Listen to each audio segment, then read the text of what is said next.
ಹೆಣ್ಣು ದೇಶದ ಕಣ್ಣು. ಇಂದಿನ ಮಹಿಳೆಯರು ಮೌಢ್ಯತೆ ತೊರೆದು ಶಿಕ್ಷಣಕ್ಕೆ ಅವಲಂಬಿತರಾಗಬೇಕು.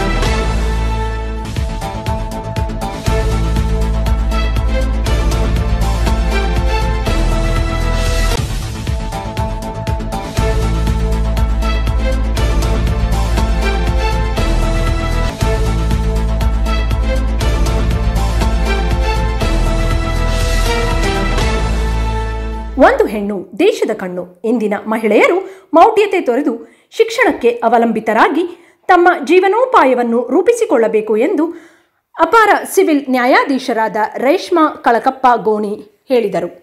ಅವರು ನಗರದ ತಾಲೂಕು ಪಂಚಾಯತ್ ಸಭಾಂಗಣದಲ್ಲಿ ರಾಷ್ಟ್ರೀಯ ಹೆಣ್ಣು ಮಕ್ಕಳ ದಿನಾಚರಣೆ ಹಾಗೂ ಮಕ್ಕಳ ಕಲ್ಯಾಣ ಇಲಾಖೆ ಹಾಗೂ ತಾಲೂಕು ಪಂಚಾಯತ್ ಶಿಶು ಅಭಿವೃದ್ಧಿ ಇಲಾಖೆ ಸಹಯೋಗದೊಂದಿಗೆ ನಡೆದ ಸಮಾವೇಶದಲ್ಲಿ ಭಾಗವಹಿಸಿ ಮಾತನಾಡಿದರು. ಜಿಲ್ಲೆಯಲ್ಲಿ ಅತಿ ಹೆಚ್ಚು ಬಾಲ್ಯ ವಿವಾಹ ಪ್ರಕರಣಗಳು ಚಳ್ಳಕೆರೆ ತಾಲೂಕಿನಲ್ಲಿ ಕಂಡುಬಂದಿದ್ದು, ಹೆಣ್ಣು ಮಕ್ಕಳಿಗೆ ಬಡತನ, ಶ್ರೀಮಂತಿಕೆ ಸಹಜವಾದದ್ದು. ಈ ನಿಟ್ಟಿನಲ್ಲಿ ಹೆಣ್ಣು ಮಕ್ಕಳು ಹಳೆ ಕಾಲದ ಮೌಢ್ಯತೆ ತೊರೆದು ಅಪ್ರಾಪ್ತ ಬಾಲಕಿಯರನ್ನು ಮದುವೆ ಮಾಡಿಕೊಡುವುದು ಕಾನೂನು ಬಾಹಿರವಾಗುತ್ತದೆ. ಅಲ್ಲದೆ ಇಂದಿನ ಸರ್ಕಾರ ಹೆಣ್ಣು ಮಕ್ಕಳಿಗೆ ವಿಶೇಷ ಸೌಲಭ್ಯಗಳನ್ನು ಕೊಟ್ಟಿದೆ. ಇಂತಹ ಸೌಲಭ್ಯಗಳನ್ನು ಇಂದಿನ ಮಹಿಳೆಯರು ಪಡೆದು ಮಕ್ಕಳಿಗೆ ಶಿಕ್ಷಣ ಕೊಡಿಸಿ ಪ್ರಾಯಕ್ಕೆ ಬಂದಾಗ ಮದುವೆ ಮಾಡಿಕೊಡುವುದು ನ್ಯಾಯಬದ್ಧ ಎಂದು ತಿಳಿಸಿದರು. ವಕೀಲರಾದ ಇಂದುಮತಿ ಮಾತನಾಡಿ, ಹೆಣ್ಣಿನ ಮೇಲೆ ನಿರಂತರವಾಗಿ ಹತ್ಯೆಗಳು ನಡೆಯುತ್ತಿವೆ. ಕಾನೂನುಗಳು ಎಷ್ಟೇ ಬಲಿಷ್ಠವಾದರೂ ಪ್ರಕರಣಗಳು ದಾಖಲಿಸುತ್ತಿರುವುದು ನೋವಿನ ಸಂಗತಿ.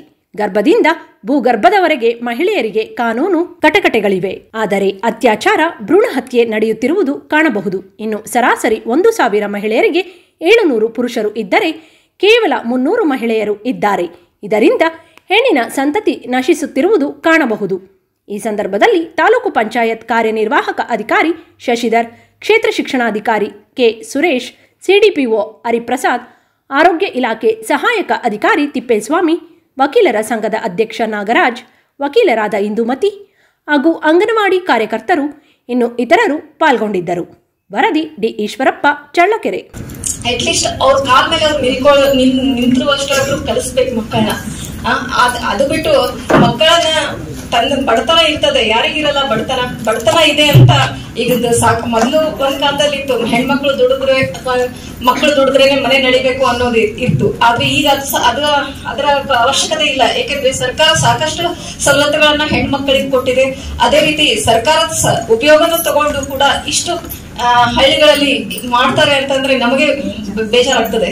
ಯಾಕಂದ್ರೆ ಆ ಮಕ್ಕಳಿಗೆ ಬೆಳೆದ ವಯಸ್ಸು ಇಲ್ಲ, ಅವ್ರಿಗೆ ಒಂದು ಇದು ತಿಳುವಳಿಕೆ ಇರಲ್ಲ. ಅಂತದ್ರಲ್ಲಿ ಅವ್ರಿಗೊಂದು ಮಗು ಆದ್ರೆ ಆ ಮಕ್ಕಳ ಬೆಳವಣಿಗೆ ಯಾವ ರೀತಿ ಇರ್ತದೆ ಅನ್ನೋದನ್ನ ಸ್ವಲ್ಪ ಪೇರೆಂಟ್ಸ್ ಆದವರು ಅರ್ಥ ಮಾಡ್ಕೋಬೇಕು. ಯಾಕಂದ್ರೆ ಆ ಮಕ್ಕಳಿಗೆ ಗೊತ್ತಾಗದೆ ಆಗಿರೋದನ್ನ ಅದನ್ನ ಸರಿಪಡಿಸ್ಲಿಕ್ಕೆ ಮತ್ತೊಂದು ಕಂಪ್ಲೇಂಟ್ ಕೊಡ್ತಾರೆ. ಕಂಪ್ಲೇಂಟ್ ಕೊಟ್ಟವ್ರ ಮೇಲೆ ದೂರ್ ಕೊಡ್ತಾರೆ.